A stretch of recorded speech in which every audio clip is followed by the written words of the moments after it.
Bemorimiz bizga burundan nafas olish qiyinchiligiga shikoyat qilgan. Endoskopik tekshiruvda burun polipi aniqlandi. Operatsiyaga oldik.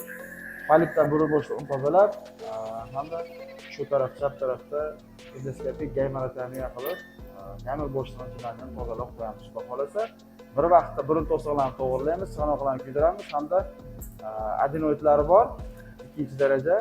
Shu adenoidlarni ham xudo xolasa olib burunni yaxshi tozalaydigan qilib qo'yamiz.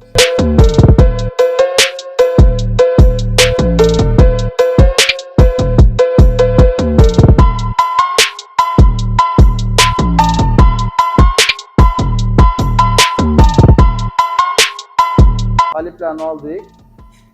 Mana gamir bo'shlig'ini tozaladik. Kistalarni oldik. Mana bu yerda kista bor edi, mana.